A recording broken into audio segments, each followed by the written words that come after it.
games during the 3-day competition.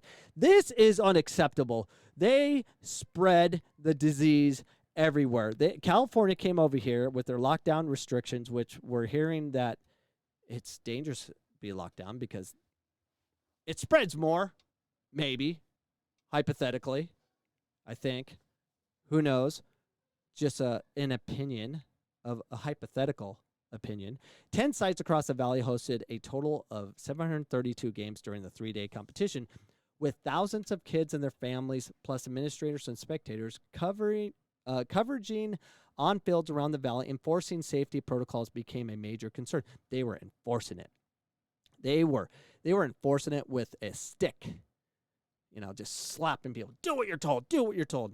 None of that happened, by the way. Our number one priority, COVID or no COVID, is to keep our kids safe, Borger said.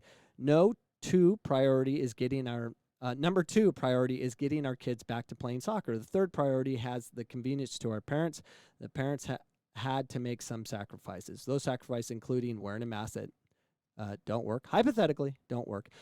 Using a hand sanitizer. I do it because I'm a germaphobe.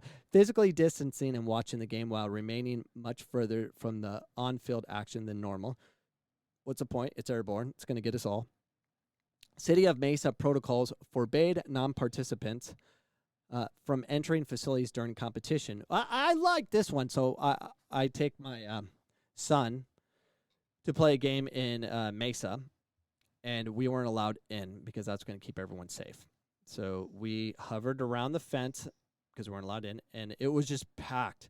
All they're doing is migrating the infection spreading just 30 feet. That's it. And it was if anything, it was protecting the mental safety of the children getting yelled at. But you know what? Parents are still screaming through the fence. The kids were still being destroyed. The mental side was still there. We're just destroying kids. One scream after another. And it's always fun being, push and squeeze with a bunch of people you don't know. And there was, that's safety. We're all safe because we pushed everyone into corners, forcing them tighter together. That's what happened. City of Mesa protocols forbade non-participants from entering the facilities during competition, which left many parents watching the kids' game from their surrounding desert or from an adjacent parking lot. Despite the inconvenience, spectators were, for the most part, very cooperative, Borger said. They were very polite. Mask wearing requirements presented the greatest challenge for those tasked with enforcing safety protocols. There were a few instances of people talking back and arguing with us, but nothing that really got escalated. And even those instances were isolated, Borger said. We had an army of volunteers, what we would call the field marshals. It was their responsibility to help promote people to be in compliance. So they didn't get shut down because we have those onlookers wanting to shut people down. You got it.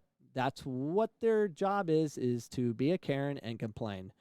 Borger felt that more than anything else, effective communication allowed the AASC to conduct a safe tournament that minimized health risks to all attendees and participants. From the planning stages to the final match, I think that we did as good of a job as we could have done communicating our policy, Borger said. I'm not sure we could have done a better job or been more effective at it. And it's, all the teams from California, they came in beaten down by California. They came in to be compliant because they are just scared not to ever play sports again because that's kind of the situation they're in. They're just grateful to be able to play.